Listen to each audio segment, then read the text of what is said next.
한덕수 국무총리 후보자 인사청문회 파행 끝에 다음 달 2일과 3일로 연기가 됐는데요.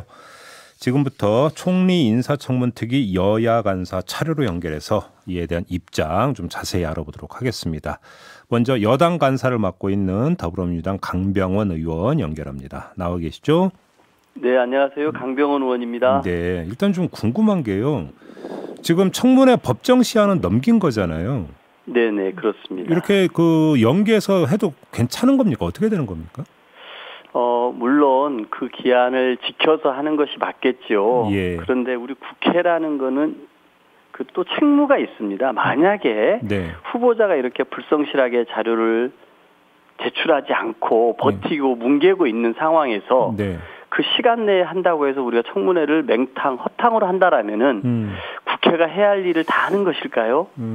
아마 제가 봐서는 아마 후보자 측에서는 버티고 뭉개고 시간만 때우는 청문회 전략을 세운 것이 아닌가 싶습니다. 의원님, 제가 이 질문을 드린 취지가 하나 있는데요. 네네. 일단 몰라서 여쭤보는 건데, 예를 들어서 장관 같은 경우는 인준표결 대상이 아닌 장관 같은 경우는 청문회 시한을 넘겨서 만약에 청문회가 안 이루어지거나 이러면 대통령이 임명장을 줄 수 있잖아요. 그렇습니다. 근데 지금 총리는 인준표결 대상이기 때문에 지금 어떻게 되는지 그게 궁금해서 한번 여쭤봤던 거거든요. 예, 맞습니다. 그래서 이 청문회를 제대로 하지 않게 되면은 이 청문 보고서 채택도 굉장히 부정적으로 하게 될 거고 그 국민들이 보셔가지고 야, 저거 무슨 자료 하나도 안 내고 저렇게 맹탕으로 청문회가 되느냐.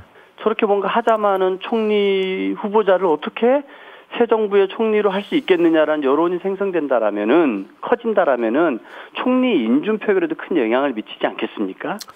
저는 그런 면에서 우리 국회는 여야를 떠나서 새 정부의 초대 총리 후보자에 대한 검증을 제대로 해야 된다. 그런데 검증을 위한 핵심적인 자료 요구에 대해서 성실한 제출을 안 했던 것, 이게 가장 큰 문제입니다. 그러면 이제 다음 달 2일과 3일은 확실하게 열리는 거 맞습니까? 저희가 이번에 이 사단이 한번 일어났기 때문에 어제 인천 회의에서도 성일종 간사가 일정 재조정에 협의에 나서겠다 그랬고, 저도 저희들의 요구에서 꼭 국민적 시각에서 검증해야 될 핵심 자료를 추려서 그것만을 요청을 하겠다.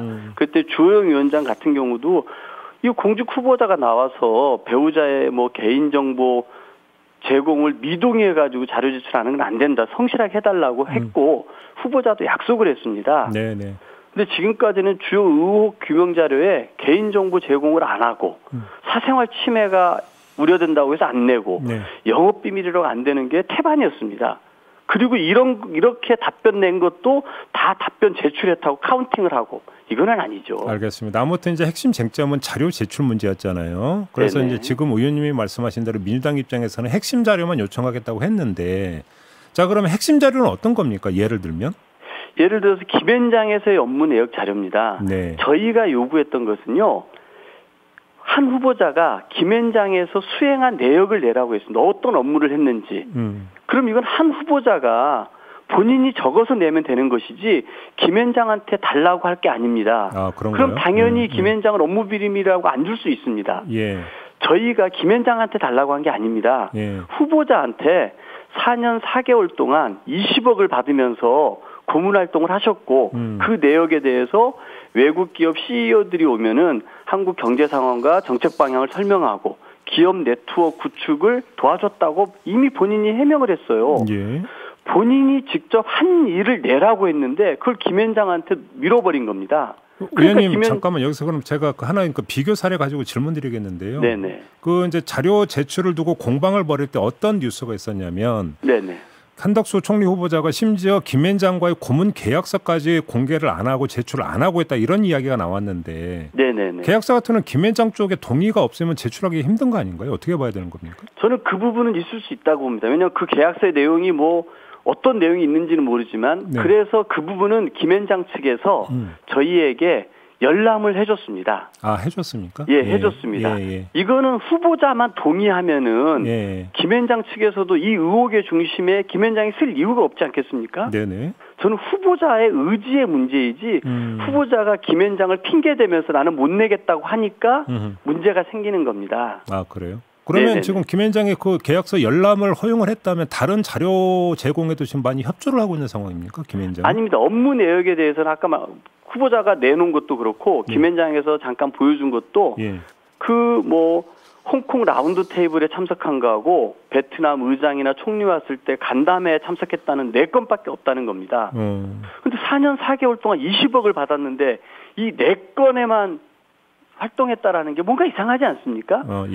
그러다가 어제 나온 것이 김현장 안가가 나온 겁니다. 아, 그 이제 뭐 호화 한옥 주택이라는 그거 말씀하시는 겁니까? 예, 거기에 가서 여러 차례 본인도 참석했다는 거거든요. 그러면은 국회에는 거짓말한 꼴이 되지 않습니까? 네. 4건밖에 없다 그랬는데 이 김현장 안가에서 했던 연회에 참석했던 것은 활동이 아니었던가요? 이건 무슨 사적으로 참여한 게 아니지 않습니까? 이거 결국 국회에 거짓말한 게 아닌가 싶고 정말 여기에서 어떤 일을 했는지 정말로 저희가 얼굴마담으로서 역할한 건지 뭔가 뭐 기업인들과 연결해주는 브로커 역할을 한 건지 더 우리가 검증해야 되지 않을까 싶습니다. 지금 말씀하신 게 이제 그 김현장 소유 호화 한옥저택에서 진행된 VIP 고객 접대에 한덕수 후보자가 수차례 참석했다, 이 부분 말씀하시는 거죠? 그렇습니다. 예. 그러면 이것이 결국은 고문 활동이 아니라 결국은 브로커 내지 로비스트 활동 아니냐, 이런 그 취지의 의심인가요?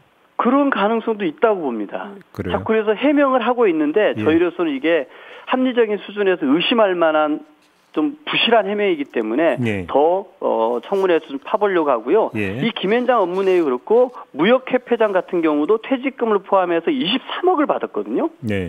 엄청난 금액을 받지 않았습니까? 그런데 본인이 썼던 업무용 신용카드 내역 같은 걸 주질 않습니다. 업무용이라면 공적인 목표를 위해 쓰인 거 아니겠습니까? 그럼 당연히 내야겠죠. 근데 내지 않습니다. 이번에 김인철 교육부 장관 후보자 같은 경우에는 대교협 회장을 하면서 업무카드를 받고 외대 총장을 하면서 업무카드를 받았는데 이 두 개를 가지고 쪼개기 결제한 게 또 언론에 보도되지 않았습니까? 저는 충분히 이 무역협회장은 당시에 업무로 받은 카드이기 때문에 내역을 제출해야 되고요. 배우자 그림 판매 관련해서도 사생활 침해 이유를 안 줍니다. 그런데 대기업들이 법인카드로 구매를 했거든요. 그러면 내역을 제출하는 게 맞지요. 그리고 본인의 단독주택에 대해서도 외국계 기업 2곳에다가 무슨 그 당시 주택값에 버금가는 선납으로 월세를 다 받았다는 거 아닙니까? 이런 부분들에 대한 자료도 제출할 때 국민적 의혹을 제대로 검증할 수 있지 않겠습니까? 지금 의원님 말씀하신 대로 김현장, 그다음에 무역협회장의 업무카드 내역, 그다음에 부인의 어떤 그 그림 판매 내역, 뭐 이런 것들을 말씀하시니 그걸 지금까지 안 냈다라는 거잖아요. 그렇습니다. 근데 지금 의원님 말씀에 따르면 그게 핵심적으로 내야 되는 자료인데 그러면 앞으로 낸다는 이야기입니까? 보장이 없다는 이야기입니까? 저희는 이거를 핵심적으로 추려서 꼭 달라 얘기했고 성일종 간사도 반드시 이거에 대해서 협조하겠다고 했고 위원장께서도 후보자에게 얘기했고 후보자도 적극 검토하겠다고 얘기를 했습니다. 그래요? 이것들을 내지 않고서 청문회 자리에 와가지고 그냥 뭐 모르쇠로 버티고 뭉개고 시간만 때운다 이러면은 그 인준 보고서 채택이라든지 인준 절차가 제대로 진행될 수 있겠습니까? 이거 좀 하나 여쭤보겠는데요. 지금 이제 그 총리 인사청문 특위는 말 그대로 인사청문회를 위해서 이제 그 꾸려지는 거고 상임위는 아니고요. 지금 그 의원님이 소속되어 있는 상임위가 보건복지위죠. 예, 그렇습니다. 근데 지금 보건복지위에서 정호영 보건복지부 장관 후보자 인사청문회가 3일로 잡혔던데. 이러면 지금 총리 후보자 청문회하고 일정이 3일날 겹치거든요. 어떻게 되는 겁니까? 뭐 국민들의 시선은 분산될 수 있겠습니다만 저희 총리 인청 특위는 저희들의 이런 계획에 따라서 움직이고 있는 것입니다. 그런 다른 장관 후보자의 청문회와 겹치는 문제가 결과적으로 생겼습니다만 저희가 그런 것들을 고려해서 일정을 잡은 것은 아닙니다. 그러면 의원님 같은 경우는 보건복지위에 그 정호영 후보자 청문회에 들어가는 게 아니라 3일에 총리 청문회에 들어가게 되는 겁니까? 둘 다 왔다 갔다 해야죠.